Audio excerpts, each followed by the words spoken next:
So do you, hi everybody, thanks a lot for coming and watching this Slovenian wine seminar and tasting Slovenian wines with us. This is Daniel from Vinum, Vinum importer.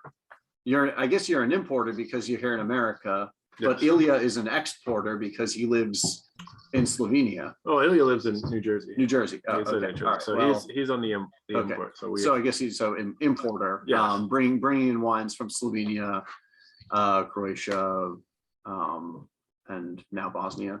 Yeah. Slovenia, yeah. We can get into the general area a little bit on the presentation, but that's the we like to, that's kind of the focus, the foundational focus we call it, is Slovenia, Croatia, kind of. Is everyone just seeing Gabe, or we're just seeing him? We're just seeing Gabe. Okay. Yeah. I don't know how that. Yeah. I'll pin you. All right. That's that, helpful. Then I can. I can just. Yeah. All right. Go ahead. Go for it. Okay. Okay. Well, here we are. So the focus of Vinum's portfolio, as we kind of said, is Slovenia, Croatia, some of the surrounding countries. We'll kind of get into how we categorize and identify those in a bit. But for this particular, for the sake of this particular presentation, we're going to stay even more focused on just Slovenia in this particular presentation. And I think it's really cool the way that we, Ned and I chatted. First of all, it is if no one knew, it is Ned's birthday today, and it's like a massive birthday that he just tried to hide, and I was like, oh, it's your happy birthday to this guy, and you guys should reach out to him and do all these special things for him. But now, okay, birthday. So we talked about doing this. It's awesome that we get to do this presentation. I love being up here and close to Ned and working with everyone. And so we're focusing just on Slovenia, and what's been, I think, very cool is this this portfolio started almost 20 years ago. The company started almost 20 years ago, started importing Slovenian Croatian wines. I'll get into the origins of it, but 20 years ago was kind of we weren't talking about the ins and outs of Slovenian wines or the Slovenian wine regions, the different varietals. It was just here, try a Slovenian wine, any Slovenian wine, please, and so now we're, but there's a very rich history and great wines coming from these areas. And now we're at a point where there's a lot of excitement behind these parts, the countries and regions from this part of the world. And we're able to treat it as it should be, as in the same way you would treat any other wine producing country, and looking at the different regions, the different microclimates, the different soil types, talking about the differences and how everything is grown and what the different nuances are in the regions. So that's kind of what we're going to kind of focus on today, is looking at a couple different producers and a couple different regions within Slovenia, and talking about the different nuances in this country, which is a very small country in itself, which is very cool. And I think that's kind of what's cool about this whole area that we represent, is it's a very, very small area, but represents a very diverse set of cultures and microclimates and terroirs. So that's kind of the little intro. I have a little it's helpful for me. I hope it's helpful for you guys. I have a presentation as far as has visuals and some bullet points to share. So I'm going to share the screen here with you guys, and let me, if anyone is having issues, just let me know.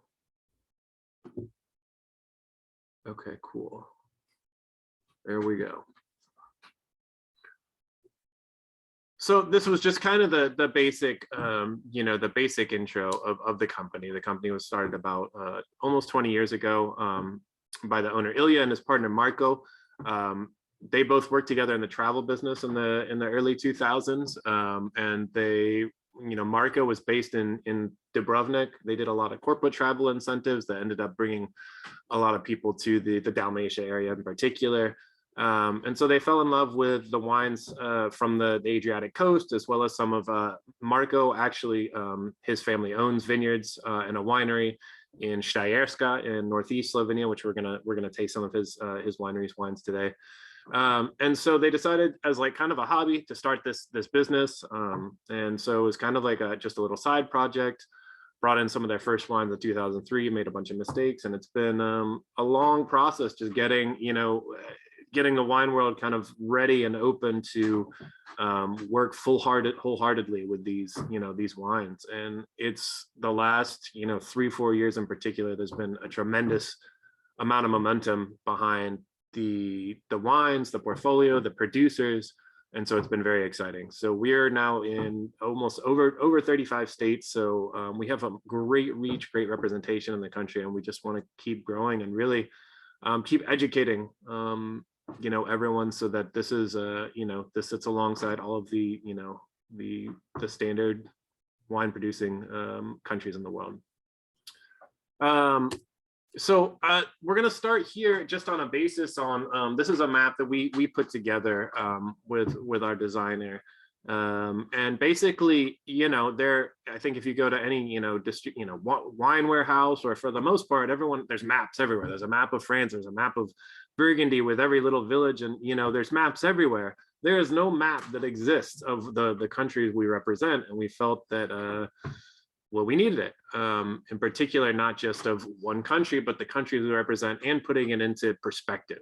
And so this is, for the most part now, this is what we represent, the area that we represent currently. You've got Slovenia, Croatia. We just brought in some Bosnian producers, Herzegovina producers this past year. And then you can see to the right, to the east of Herzegovina is Serbia. We're going to be bringing in our first Serbian producer fairly soon as well. I think what's really important here, what was important when we put this together, in particular, if you look up at Slovenia, we talk about the diversity of cultures and microclimates. Basically, you look at Slovenia, you've got Italy to the west, you've got Austria to the north, you have Hungary to the east, and then you have Croatia to the south. So just in this teeny tiny country of Slovenia, you have a ton of influences with a lot of very rich cultures, and not just cultural, but also winemaking cultures within it. And you have Slovenia finds a way to kind of like this melting pot of all of those different areas, and brings in whatever it's the varietals, the the cultures, and the winemaking practices. So that's what's really cool. I think it's it's probably relevant to to note, like, obviously there's a lot of things geopolitically happening currently at this day, and so what we call this area, what we like to call it, is this is basically former Yugoslavia. We refer to it in what's referred to as southeastern Europe. There's a lot of kind of I think basically it's people are like, okay, like we've learned about wines from Austria, we've learned about Germany, what about these other countries? And so there's Austria, Germany, and then basically anything else, it's like Eastern Europe. And you could do that, but I think that's kind of that's overgeneralizing a whole large area, really, that's anything east of Austria. So for example, in our particular, I would absolutely refer to Ukraine as Eastern Europe, which, if you look over here, you can see Hungary in the top right corner of your screen. And then there's a portion of like, can you see a cursor when you go over there? Oh yeah, there you go. And then there's a teeny Hungary all the way in like the northeast corner. There's a little strip, and that portion barely borders Ukraine. But if you were to like Google map Ukraine right now, and then look at Ukraine, and then look at Slovenia and Croatia in this area, it's significantly far apart. So again, I think if you just refer to this whole giant area as Eastern Europe, it's a little bit overgeneralized. We call this area Southeastern Europe. You also can, if you want to take a more general broad area, you can do Central Europe. I think a lot of people considered Central Europe, especially because there's a lot of growth in areas like wines from the Czech Republic and Slovakia. So I think a lot of people refer to that area as Central Europe. So Central Europe, Southeastern Europe is kind of what we, how we kind of like categorize it, and we kind of try to avoid just overgeneralizing into all of Eastern Europe. But obviously it's already, considering a lot of the geopolitical things that are going on right now, it's relevant. So also part of this, as you can see, part of what's exciting, I think, about the wines from these countries and this area is that they're very unestablished for the most part. This whole area was was part of Yugoslavia. Well, let's go into first like more of the far reach of history, which is why there's such a diverse set of cultures and origins in there. If you look back into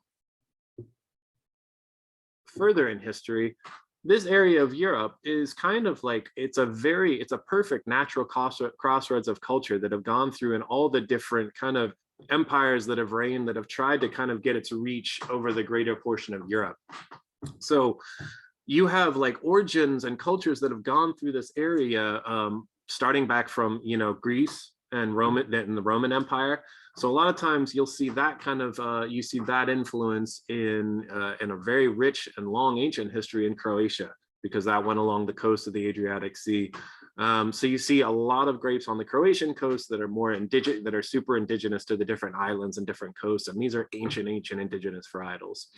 But then more recently, not super recently, but a little bit more recently, and also most relevant for Slovenia is, you throw in the Ottoman and Venetian Empire.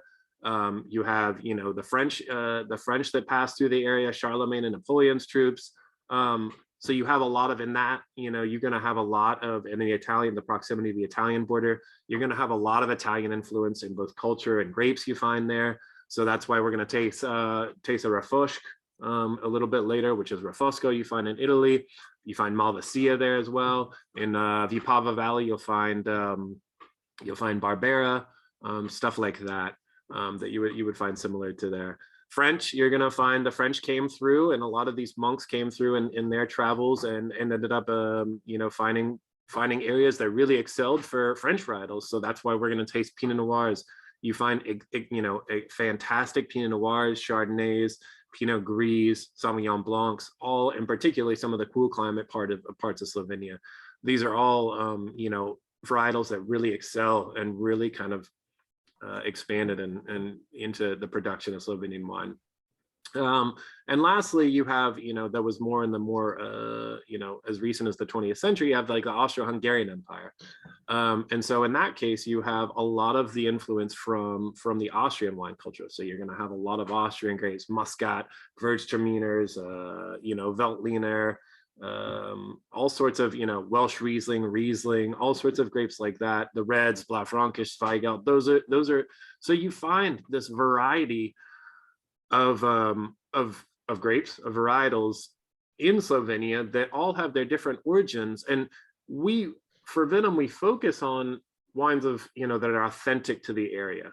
And we, there you would call them indigenous varietals, but we say, oh, Pinot Noir is not indigenous to Slovenia. But it's like almost like, how do we define indigenous varietals? And for us, or authenticity, what we're considering is what is culturally appropriate. And all of these varietals are very culturally appropriate, brought in from the way that the culture of Slovenia was created. So that's why I think this is like a great foundation to consider when you're looking at wines from Slovenia and kind of tasting through and looking at how the wines are produced and what they're growing. They're all, I think, really, the cultures and traditions are very, very significant. And you can see, I mean, let's see. Well, we'll get to that later. So, and then going further to modern history, when I talk about kind of why this place is exciting, is that even though they have a long, rich history and great, microclimates and terroirs of growing grapes, it's really only since very recently that we've known about them. And that's because it's only since very recently that they've had the ability to be independent, to be private businesses, because before basically the 90s, this was all part of Yugoslavia, that was all part of communism. And therefore everything was really, produced for, not for quality, that's for sure. It was produced for commodities. It was, it was made for the state. It was all bulk production. It was all sent to co-ops. And so the result was just, growing grapes. There was no incentive to focus on quality in the grape growing or in how you're making the wine. So it really was just until, these countries gained their independence in the 90s that they were able to start getting their names out, to focus on quality, to have access to modern technology, to innovate a little bit, and to market themselves on a global scale. So we're really like still at very early stages of Slovenia, Croatia, these countries building their brand as a winemaking country. And that's why I think it's so exciting, and also just has so much more room to grow. And I think when you taste the wines, you find you're going to find the same thing. Also, what's great about that is because it's a lesser established, these are lesser established wine countries, you find tremendous values for the quality that you get in the wine. You know, an area that's, you know, whatever in some of the areas that are more desired in France or Italy, you know, sometimes not even depending on how the wine is made, the quality of the wine is made, you're going to see the higher price point just because of the real estate, because of the clout of the region and how expensive it is to have vineyards there. So here, I think you just find awesome and high quality wines for a great value. And you can see these are some of the countries, you know, as far as modern history, that were part of former Yugoslavia when they declared their independence. So really how long they've had to really put a name for themselves. I think Slovenia, and this is just completely unrelated, kind of, not really, but what you were saying about finding really great values here. I was just talking to somebody the other day who was asking me about Greek wine, you know, and like whether I work with any good Greek wines and Greek importers. And I was like, you know, I don't. Greece does produce a lot of wine, but it's hard to find Greek wines that are available for export that are actually quote unquote good, or that are good values. And I've been really not surprised, but I've been impressed that like Slovenia, there's a lot of really fine wine, really good, really interesting, well-made, relatively good value wine being made all across the country. And that's, you know, that's not always the case in all countries. So it's just interesting to me. And, you know, maybe some of that is because of the different cultures that are present here, because of the influence from Italy and Austria and like in the Austro-Hungarian Empire and the length of the history of winemaking here in the country. I won't, you know, I don't want to comment on my, you know, quality or not of Greek wines, but I do think, because I think Greece has had, there hasn't been like a gap in which Greece was able to had to hold back and say, oh, like we're not on this global scale. They've always been making wines, and they've always had access to people all over the world. Have always had access to Greek wines, and therefore there's almost, if someone has set their opinion on Greek wines, which a lot of people have, then it's kind of there, and the door is like, I'm not saying it's closed, but it's more difficult from a sales perspective. It's more difficult to get over that hurdle. People, for the most part, still are not familiar with these wines, are not familiar with Slovenian Croatian wines, haven't tasted them. So there's no preconceived notion there.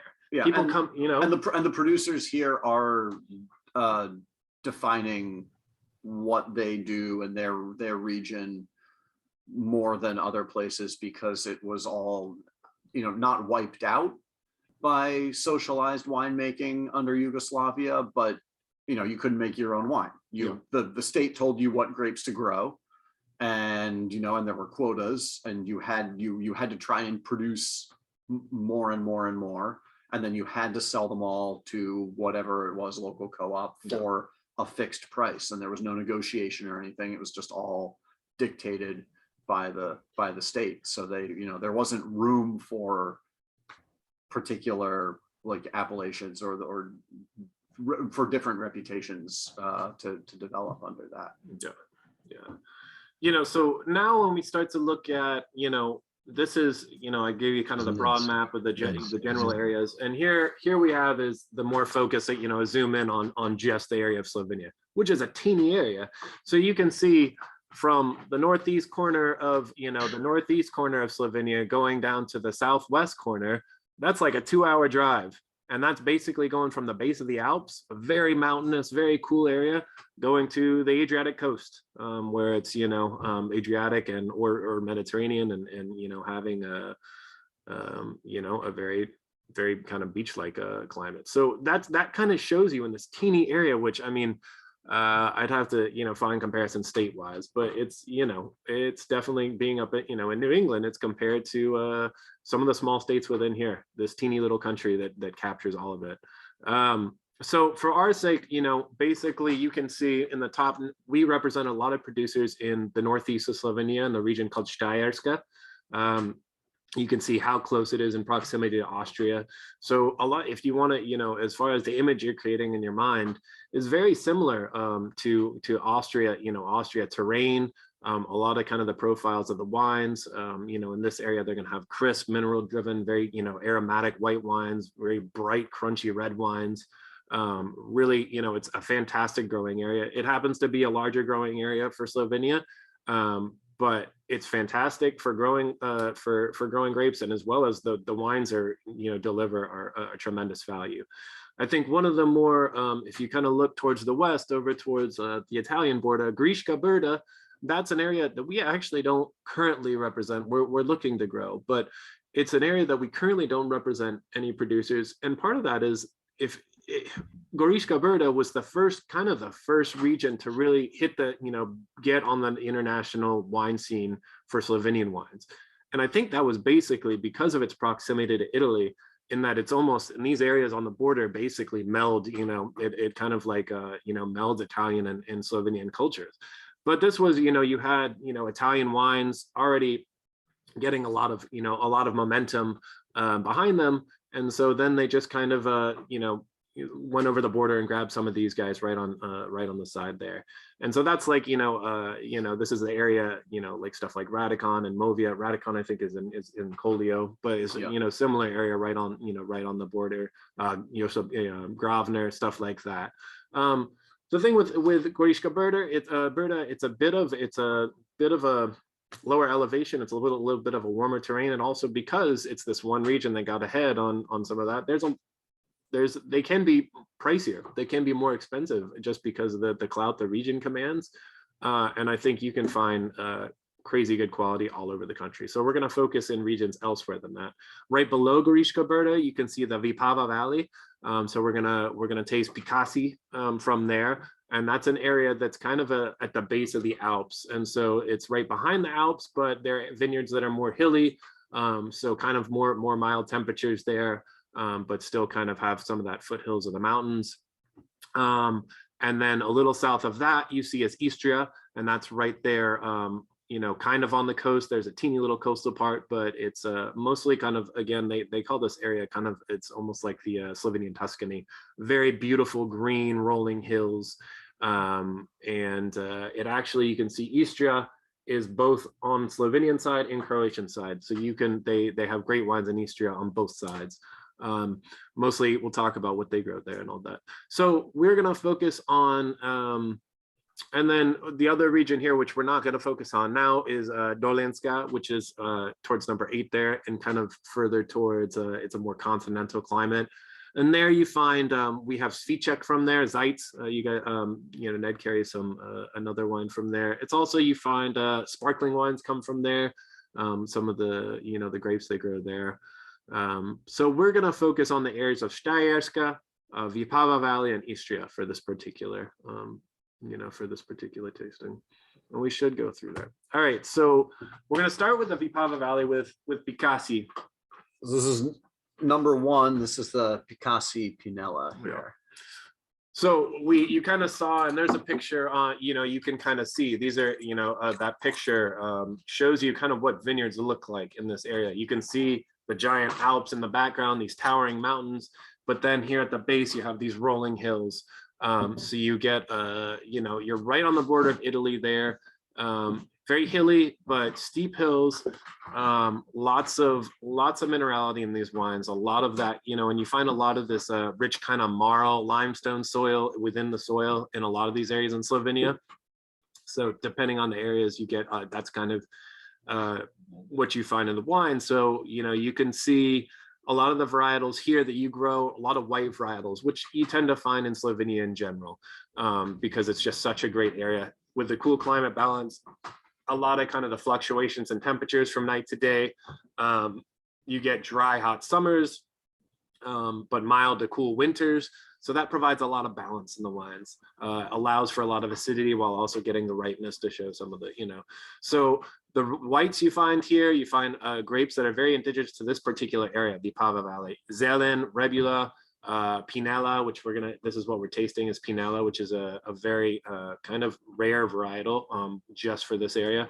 You also find Malvasia, very rare grape called Clarnitsa, which we also carry. And then for reds, you find stuff like Barbera, and then also international varieties. You find Merlot, Cabernet. We don't do too much with those. But Barbera is, like, for example, a red that they consider, this is the red that we work with in the Vipava Valley. Many people know that is strictly an Italian grape. It's also, it's also a grape that they consider, it's stylistically, if you tasted a Barbera from Vipava Valley, from something from Piemonte in Italy, completely different styles in the way they're grown. So the wine we have here is Picassi, and Picassi is a fairly new winery and a project that we started working with about 2-3 years ago. And this is a project by Matits Roditza, and we'll taste Roditza wines later. Really great winemaker, and also great guy. He is the oldest son of the Roditza family, and they have a winery in Istria, and they're an organic and natural winery there. We had been searching for some, they have such cool indigenous grapes in the Vipava Valley, like we said, like Zelen, like Pinella, and we wanted to find something like this to work with. And so Matits had some old friends that grew some grapes there and had some great vineyards. So we kind of worked with him to source some great sustainably organic farmed grapes that we were looking for, Zelen, Rebula, Pinella, and then he was making them in a natural way, with all native yeast fermentations, but also making them very precise, very fresh and clean, just trying to make something that was representative of the region, of the varietal, and also just something fun and fresh and delicious. So that's what we have here, is the Picassi Pinella. And I think all the varietals, like so many varietals you find in Slovenia, very, very aromatic, very pretty, very aromatic, very fresh. Let's see. Oh, that's the one we have here. So quick background. Pikasi, Matits is also a professional ballroom dancer. And so his project, he actually was a coach for the Slovenian Dancing with the Stars, and he actually worked in New York for another, kind of show. So Pikasi, if the designs on the labels are kind of these abstract drawings of dancers, of ballroom dancers. And so the concept behind this, and this is just this is actually his partner, who he just got engaged to a couple weeks ago. Her name is Rita. So this is kind of an example of, there's a little fun example of that.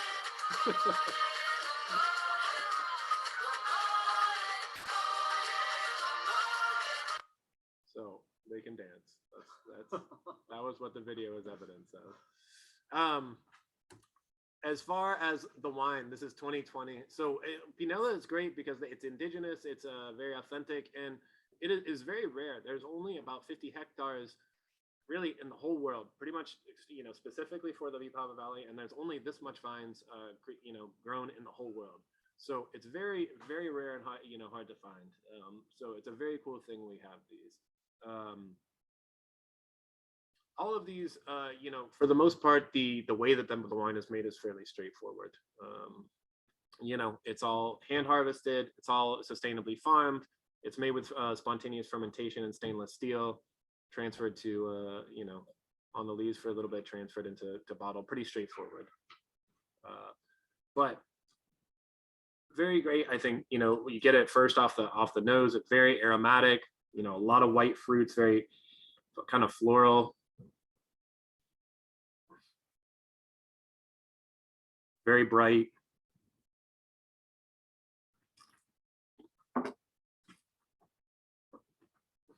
It's citrusy, but it's also got nice salt that balances it. It's got a nice balance of acidity and minerality to it. Keeps the wine fresh, but also sort of interesting, savory. And it's not just lemony, citrusy. Somehow it's a little bit riper, a little bit more tropical. The fruit has a little bit more body, a little bit more I don't know what that is, like lychee, like yuzu, like I don't know, kumquat, things, things like that. Yeah, really bright white fruits, I think, and yeah, I think it's great. Like you get a lot of minerality on there, and it's very lifted and bright on the palate, a lot of acidity, but it's also got some, not, I wouldn't say weight because it's not weighty, but it's got like it's got great texture, you know. And so I think it's, even though it's so refreshing and light, it can be super versatile with food. Yeah. Yeah. So this is the Pinella is made in this very fresh style. This is the way I think Pinella should be.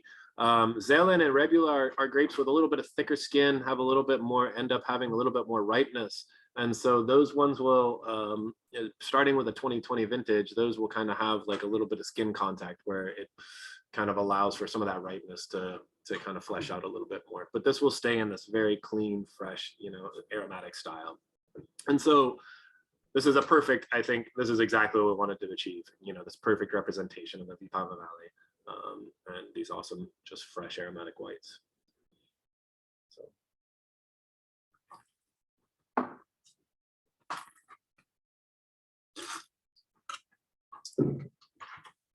Yeah. All right. Yeah. So then on up to Steyerska. Yeah. So now we're gonna hop over to Steyerska. So enunciation wise, I think it's very I think the enunciation can be intimidating, and once you learn the little like shortcuts, it's not a big deal. Anytime you see under Steyerska, anytime you see that little caret on top of the letter, it's like you add an H. So this, instead of Steyerska, Steyerska. A lot of times you see a grape you find in Croatia is Graševina, and it has the same thing. It would without the little caret, it would be Grasavina, and then you see the little caret, it's Graševina. So it's like a little shortcut, but it makes it a lot easier and less intimidating. So northeast of Slovenia, right on the border of Austria. This is referred to as Styria. In Austrian, it's Steiermark. In Slovenian, it's Steyerska. So really the same kind of thing, same growing areas. In fact, you can really you can be driving around in Steyerska and just accidentally hop over into Austria and come back through. They're all kind of intermingled, and it's very similar in culture there. This is an area that's also very steep slope vineyards. A lot of them are so steep that they're terraced out. You can see on the picture here, really there's all these really kind of deep ravine type valleys, and so that allows for a lot of cool winds to go through, which is tremendous for the whites that you find there. A lot of rich soil with clay, sand, and a lot of marl, which is, like I said, that rich the crushed limestone. And so that provides, and most of the whites you grow there are wines that kind of really can offer a lot of pronounced minerality. So same thing, it's you find a lot of in the winter it gets, it can get very cold snowy areas, but then in the summer it gets dry and hot. So a lot of balance, a lot of acidity from the cool temperatures, but then a lot of ripeness there as well.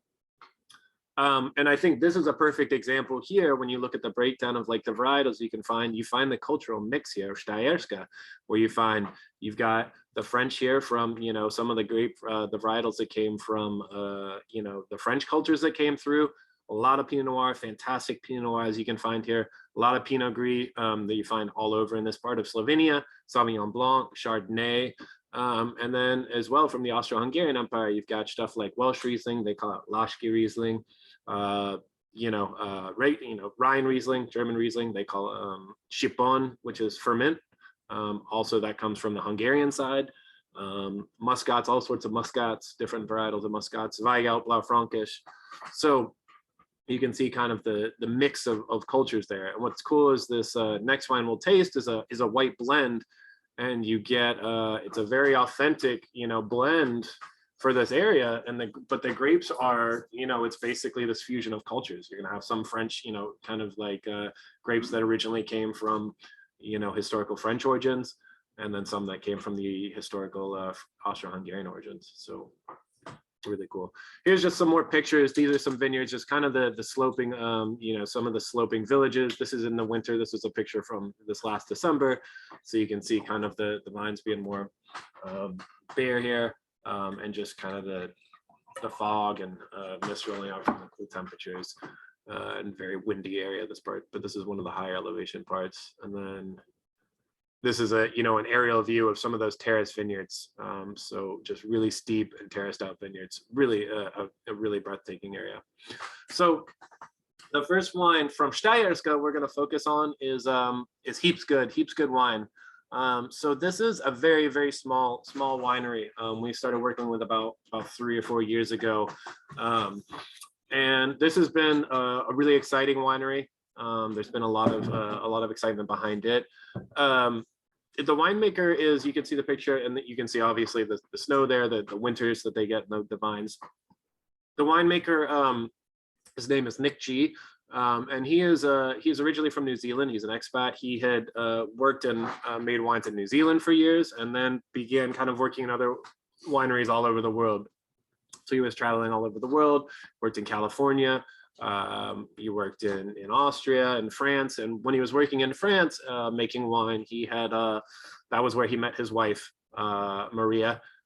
So they, and she was a Slovenian woman in France at the time. So they settled down, moved back to Slovenia, had 2 kids, and so he started a winery in this little town of Roditza in Steierska. So he is very small, he's doing all minimal intervention, all natural wine making for the most part. It's all sustainably farmed, organic in practice. If anything, he's only spraying copper and sulfur if he has to, minimal times when he, on bad years. And then everything in the cellar, it's all hand harvested. Everything in the cellar is all done with native yeast and, spontaneous fermentations. So these are some other, that's a picture obviously of some, some native ferments going. I was getting rid of that. We just need to go back to. Oops.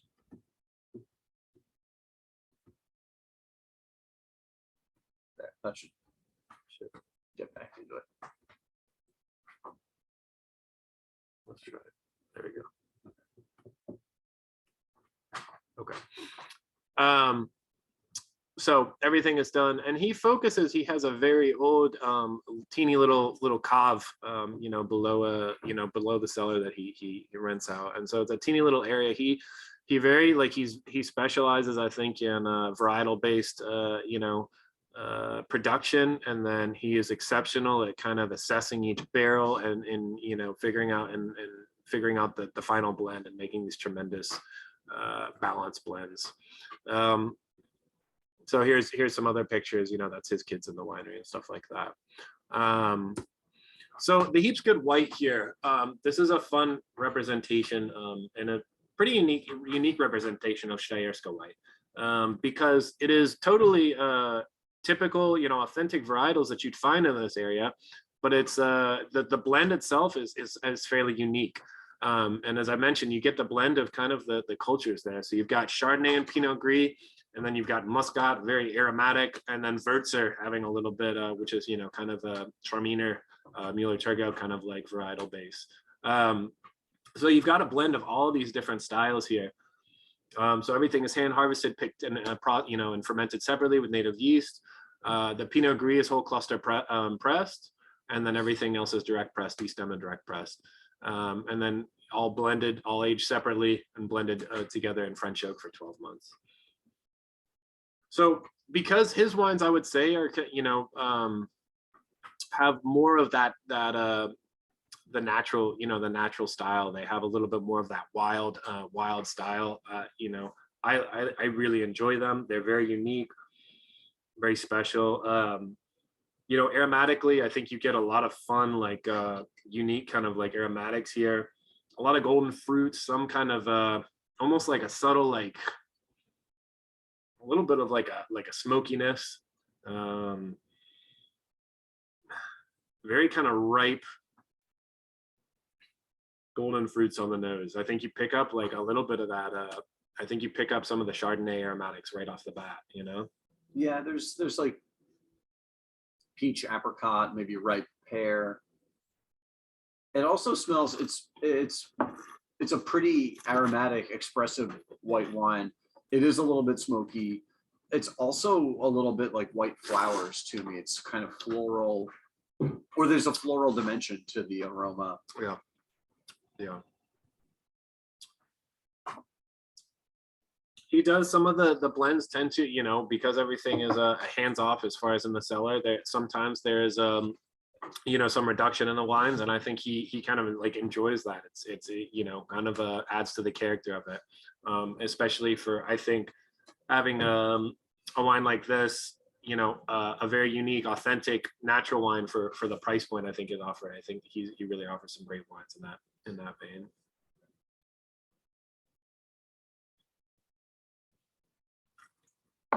It is very, you know, for being a wine that's pretty natural, it's pretty clean and tastes relatively precise.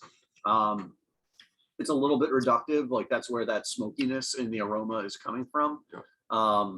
But it works in the wine in the grand scheme of the flavors interacting together. It's not out of place and it's not too much. It doesn't overwhelm the wine. You know, some of that probably, if he's aging this on the Gros Lees in natural French oak for, you know, spending 12 months on the lees without handling the wine or without racking it, you know, like that's a long time on the lees. So I'm not surprised that it's a little bit reductive. But that's definitely that seems like an intentional decision on his part, you know, not like oh, oops, I left the wine alone and it got reductive. That's him intentionally trying to get a little bit of that. These also, I think this wine, as it, you know, I've had this like open a day or two and it coming back to it, and it really continues to kind of like develop. I think it opens up, the texture opens up, some of the minerality comes out further, and some of the, you know, the reduction, kind of like any of those notes can kind of, I don't like to say blow off. It doesn't like just like disappear altogether and it's a different wine. It just evolves into a different, you know, and I think it's more integrated and really, really pleasing. I think it's really awesome. I think it's awesome now, but even in a couple of days, it's great. His wines are all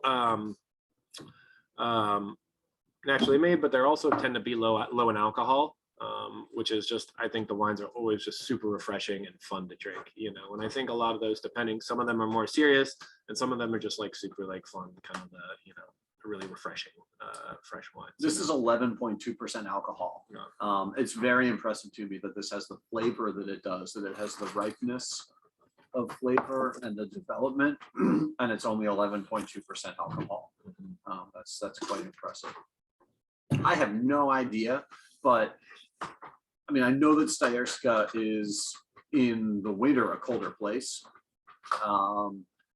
And I wouldn't be surprised looking at like him and his what the pictures I've seen of his winery. It's probably pretty cold in his winery For sure. over the winter. For sure, yeah. You know, which is when the wine is doing a lot of its, you know, primary fermentation and secondary fermentation, when a lot of that is happening. Yeah. And doing it at colder temperatures is also probably goes a long way to why these are clean and precise, you know, slowing down the fermentation and also making it like inhibiting other stuff from happening in there. So natural advantages to being there for him. And he has some cool, Ned has some other wines from him. He makes some really cool red blends. He makes amazing. He makes a lot of blends. He makes a lot of blends for not having a lot of land or not a lot of vineyards. He makes a lot of different wines. So I think basically, as I mentioned, he, you know, he's exceptional at doing these varietals on, you know, per kind of barrel, and then he kind of tastes through. And I think his concept is he makes these, you know, his village wines, his Ritterschneu wines, which you have like the Zweigelt Blaufränkisch, which is a blend, but it's still just the two varietals.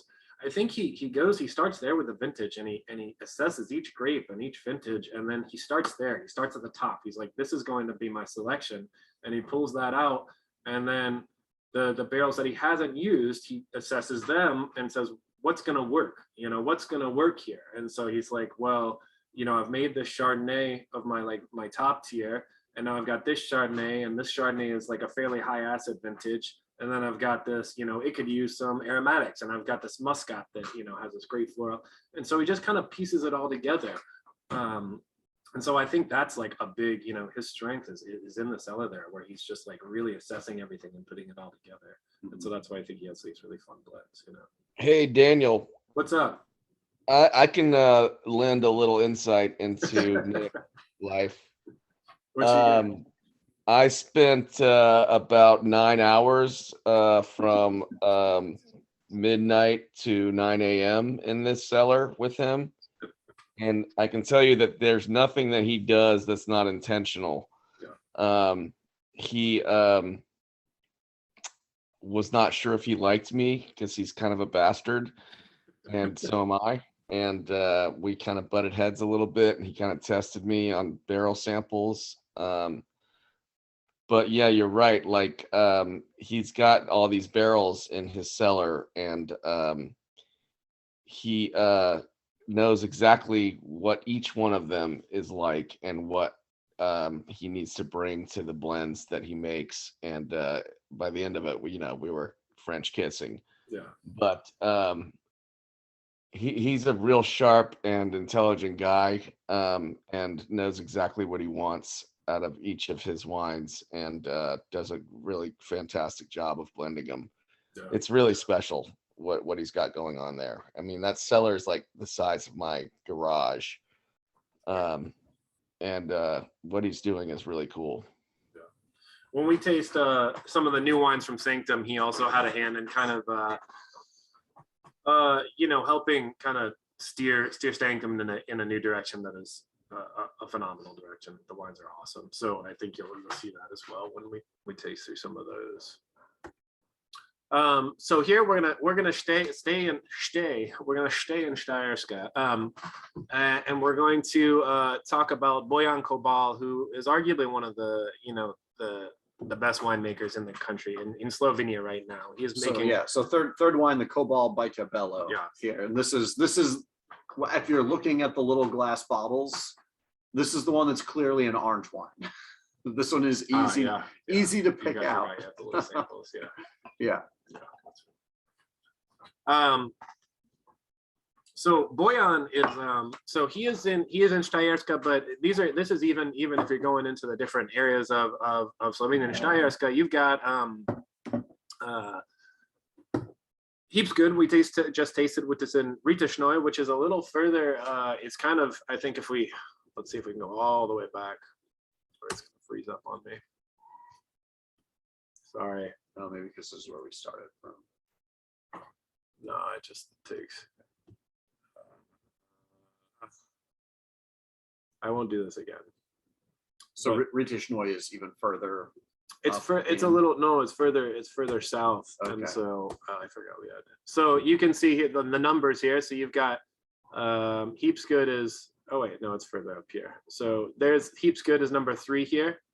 And then Kobal is number 2 here, but it's higher. He's in this little subregion called Haloze, which is a very prestigious, tremendous area for growing, because we talk about kind of the this area in Steyerska that's very steep hills and rich, and kind of like wind-rich valleys.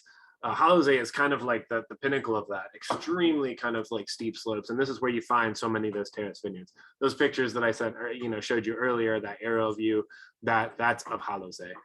So he is kind of focused on wines from Haloze. He was the head winemaker for one of the top awarded and top wineries in Slovenia called Pulis. We also work with them. That has some of those wines. He was the winemaker with them for years. He stepped away, started making some wines under his family winery. And so that particularly in Haloze, you find a lot of that marl, very rich marl soils. And so this area in particular has some of the most pronounced like minerality you can find. He started making wines. He started making a Blaufränkisch, which is what he grew up making with his family. But then he started making very, straightforward, approachable wines, varietal driven wines, Ferment, Pinot Grigio, and Sauvignon Blanc, in a very kind of traditional, very fresh, elegant style.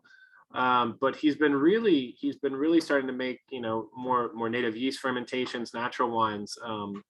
over the past 5 years, and he's just kind of experimenting, adding all these like tools to his arsenal, and everything he does. That's why I think he's so exceptional, because he listens. He's a very humble winemaker. He's very talented, but he's very humble, and so he listens to what people have to say, what market has to say, and he experiments, and he's very precise and very smart, and he's really good at what he does. So he makes these, so the pet nats, he started making these pet nats under the Baita label as well, which Baita, the word Baita is a little, it's a word for a little cottage, the little cottage you find at the top of a hill in Steyerska and Halosay. So this region back in the Austro-Hungarian Empire, this was an area that,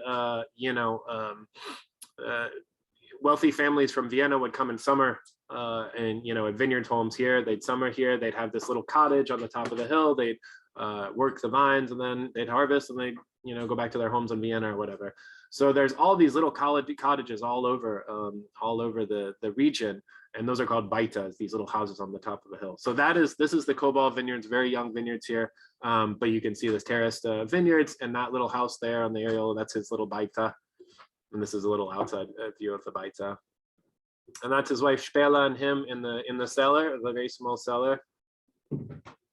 So baita again is going to be kind of a blend of grapes that you find in this area. Mostly, here's some of the varietals from French origins, but that are very, very you find very dominant in the Steyerska area: Pinot Gris, Chardonnay, Sauvignon Blanc, and then also Welsh Riesling. Welsh Riesling you find a lot in this area, provides a lot of aromatics, acidity, and a lot of floral kind of components. So he made the Baita Bello, I think the orange wine, the skin contact wine, he made for the first time in, I think, 2017 maybe. So this is, and I think each vintage, he pushes it a little further as far as the skin contact, I think he just, the first vintage, he kind of experimented, how is this going to work, skin contact, native yeast, etc. And then each vintage, he's kind of pushed it a little bit to this one where he's doing up to 46 days of skin maceration on the varietals. And I think this vintage is the best. I think the best he's made yet. And so every time he makes these, it just gets better and better. Yeah, this is actually, to me, this is fresher and more expressive and a little, I don't know, more precise tasting than the 2018 vintage was. And this has how much more? Almost twice as much skin contact. Yeah, because the other one was like 20 days or something. Yeah, this has approximately twice as much time on the skins as the previous vintage, and yet he's making them fresher tasting, less oxidative, more fruit driven, cleaner wine. I think that's why this wine is so fantastic, has had so much success.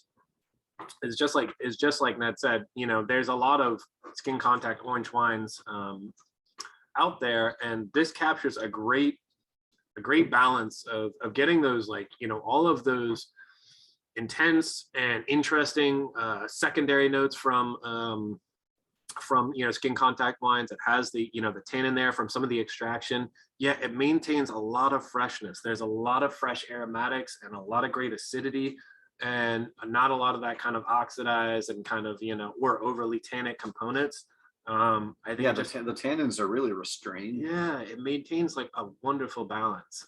So like for an orange wine, this is like, and this one even has a lot, there's a good bit of skin contact on here. So there's a lot of depth, but it's still refreshing and approachable. So I think that's why I think he's always going to make wines and make them in this unique style and exciting style, but he's never going to make, I don't know. I don't think he's ever going to make a wine that's off-putting. He wants everyone to enjoy these, more or less. In the end, he wants to make wines that are enjoyable, and approachable. So as far as you can tell aromatically, it's just so intense, man. So a lot of ripe, rich fruits on the nose, almost like warm peach skin. These tasting notes have a lot of those kind of spice aromatics, like roasting apples, baking apples. Yeah. I'm actually a little surprised that there is not muscat in this. Although there might be muscat in this. It doesn't say muscat, but I mean, he grows muscat here, you know, and then I there's. don't know. I It's don't just think so. I mean, yeah, it says there isn't. If there probably is not. If there is muscat, it's very little muscat. I'm not saying that he's misleading everybody. I just, in my experience with winemakers, you know, they never throw any wine out. If they have like extra grapes or extra wine, or there's some vines in this vineyard, they're not going to just not harvest those vines, or, you know, come back a second time and harvest them for some other, or they, you know. Yeah. Things have a way of getting mixed around in wineries sometimes. But anyway, it has a really beautiful aromatic sort of quality. This, I'm pretty sure this vintage, last vintage was still the Pinot Gris, Welsh Riesling, and Chardonnay, but this vintage he used Sauvignon Blanc and swapped out for, I think maybe last vintage was when he had Muscat. That's a Muscat.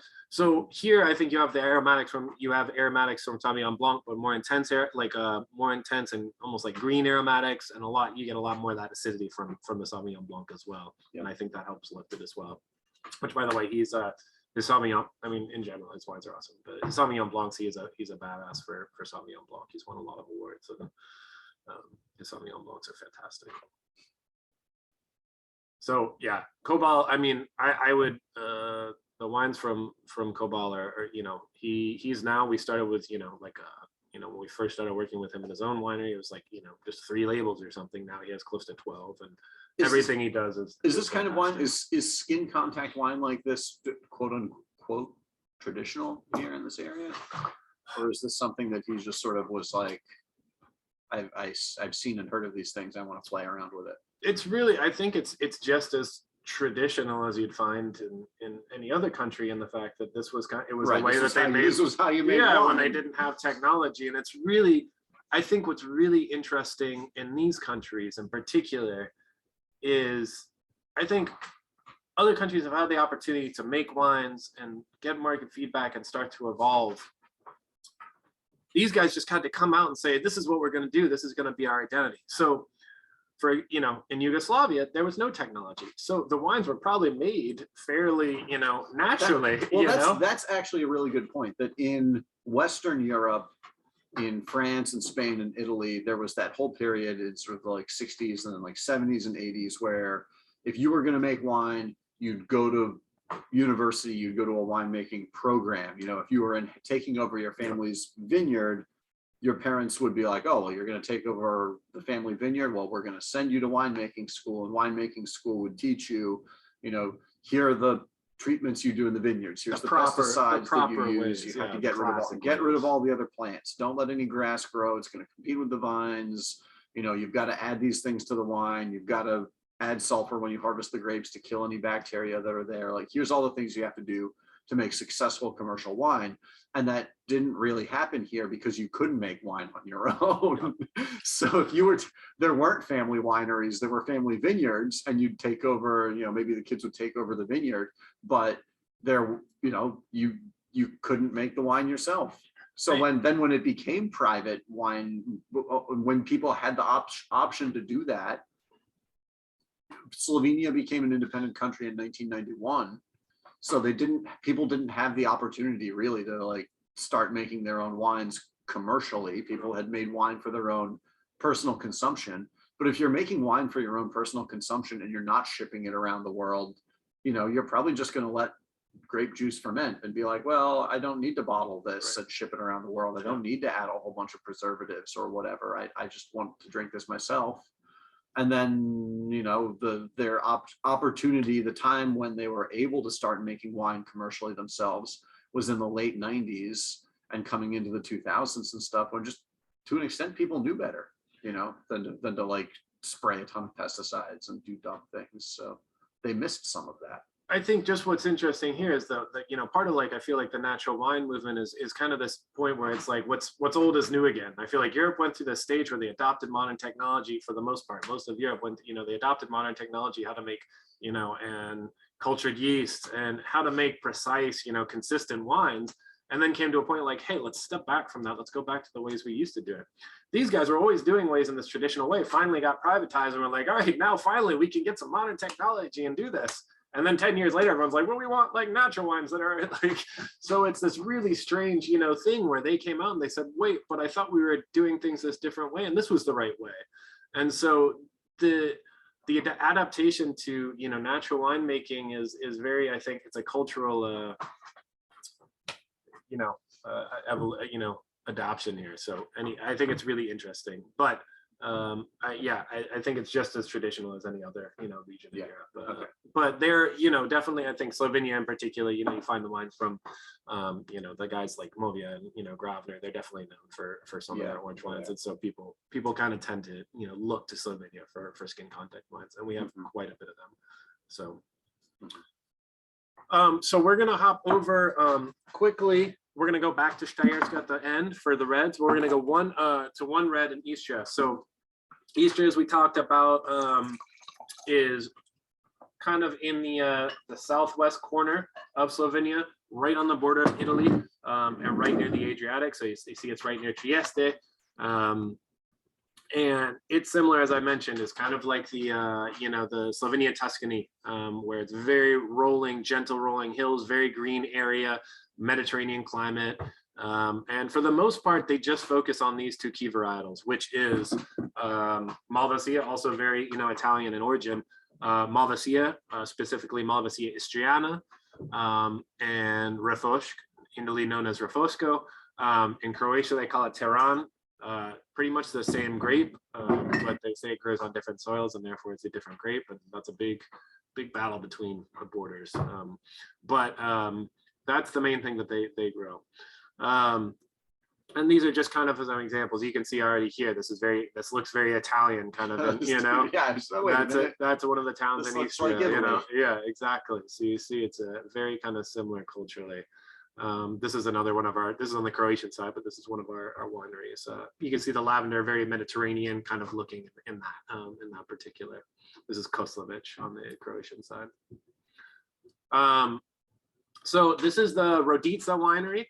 We talked about Matic, and that's Matic in kind of the front talking there. That's his father behind him. Matic was from Pikasi that we tasted in Piavava Valley, but this is his family winery. They're in Truške, a little village in Istria. They're a certified organic winery, and doing all you know, wines with native yeast and you know, no sulfur additions. Really cool. This is the Matic is now just the second generation of this winery, which again, you know, these are, you know, new. Most of the wineries are new. And Marinko, his father, is a really cool story. Marinko was a mechanic by trade. He was, you know, and started making wine on the side in his garage. So really just, you know, planted a couple of vines, made a barrel, made some wine, sold it, and then made some money, and then just kind of did it again, bought some more vines, got a new barrel. And gradually his garage, he added more barrels and took out more cars, and added more barrels and took out more cars, until his whole garage turned into a winery, and he went to that full time. So now he has 3 sons that have you know, kind of taken over.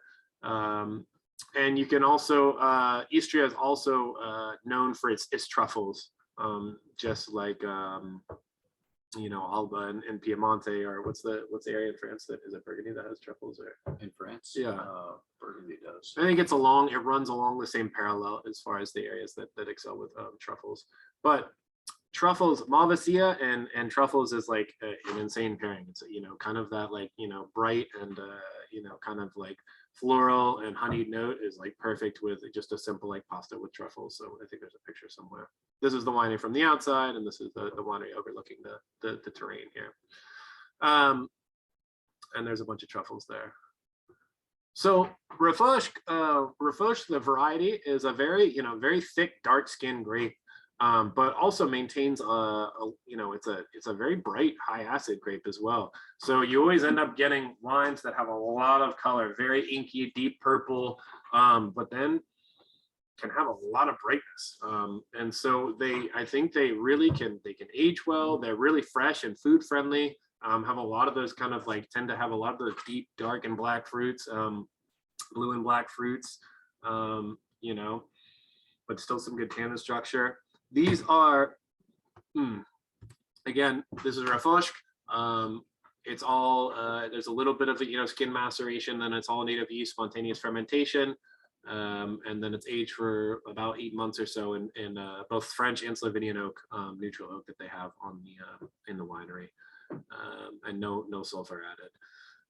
So I think you get kind of that, you know, I think you find this a lot with Refrosh. You find a lot of that kind of like it's almost like a damp earth kind of like, you know, kind of like you know, there's like this says forest floor, but you know, kind of like, yeah, like almost like wet dirt or something. And but like in a very, I don't know, a very kind of clean kind of way. Yeah, that's not like, I'm trying to find, it's almost like a comfort, like I don't know, it's, yeah, very clean as it. It's a wine that tastes rustic without being rustic in its texture. Like the flavors are sort of foresty and woodsy. It has juicy, like vivid, ripe, sort of dense red fruit, and then at the same time it has these woodsy, brambly flavors to it, but it doesn't actually have like aggressive tannins or a whole lot of acidity or something. It's not a rustic wine texturally. It doesn't beat your palate up, but it has these really nice rustic sort of flavors to it. Yeah. And aromatically and on the palate, you get a lot of, like I said, those kind of like, you know, some of those dark black, you know, red fruits in there, really brambly. And then, but you have a lot of great acidity in there as well. So it's really well balanced. You know, it's rich, but not heavy either. So really great kind of like food one. It's a great like pizza and burger wine. Like Refoshk is so good. And he makes a couple of sparkling, really cool natural sparkling Refoshk. And that is like my favorite like burger pizza wine. Like it's just so refreshing, fun, so good.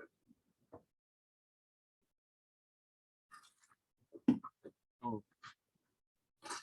All right, let's get, it looks like we're running a little long, so let's get to the last guy. Yeah, it's delicious though. This is delicious, juicy. I can't wait. Like this would be great chilled in the summer. Yeah.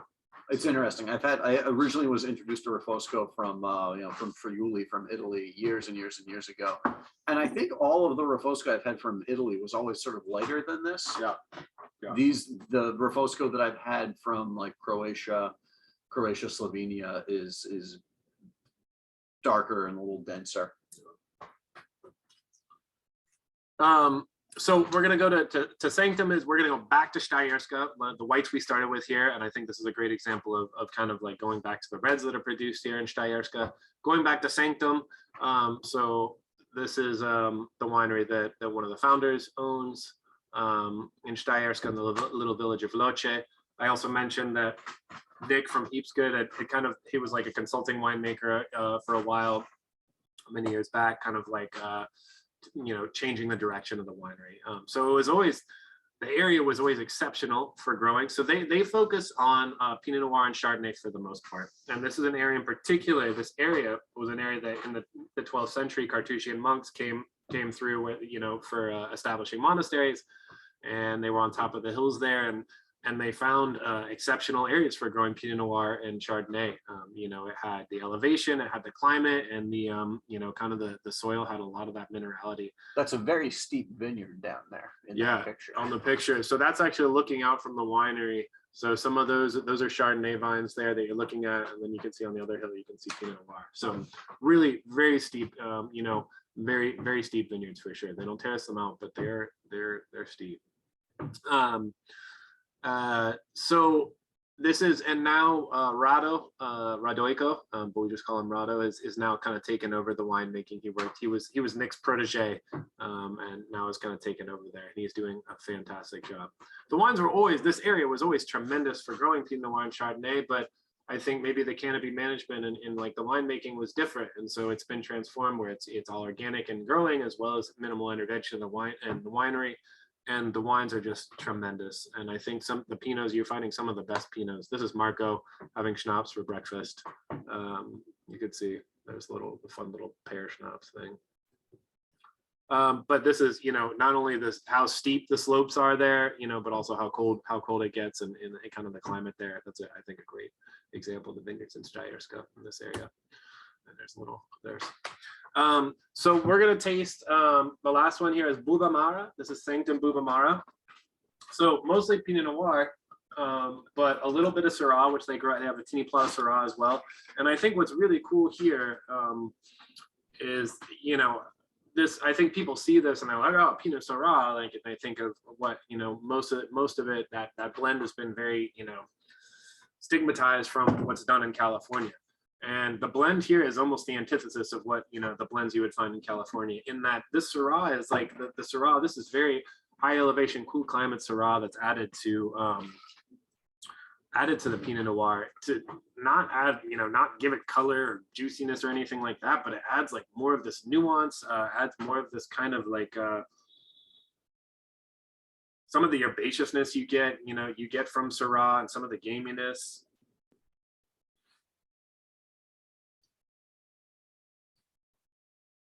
So these guys, everything is hand harvested. Very steep vineyards. It has to be, you know, hand harvested, and then spontaneous fermentation, and mostly open top fermentation for most of the reds and the skin contact whites. 19 to 24 days of skin maceration here, open top fermenters, and then very always using neutral French oak barrels. Always neutral French oak. Big focus on there. So this is interesting. This is 2017, and I think the 2019 is the end of the 2017. We have some 2019, and the wines are completely different. You see, you know, seeing some of the time you have in the bottle from the barrel aging in the bottle. And also, this is the 2017. I think this wine was kind of made in transition from the winemaker, some of like the transition of the winemakers. So I think the grapes themselves probably had a little bit more like ripeness, more intensity, but then the winemakers, you know, the new kind of winemaker in practice had, you know, were able to vinify it and age it in their style. So it's like you had like you had half of what they were like, you know, the style they were hoping to achieve. And so I think you get the elegance, but then you also get a lot of the ripeness from the previous kind of like vineyard management. The 2019 is like insanely like elegant and bright. So I think you have a great little balance here of both the styles.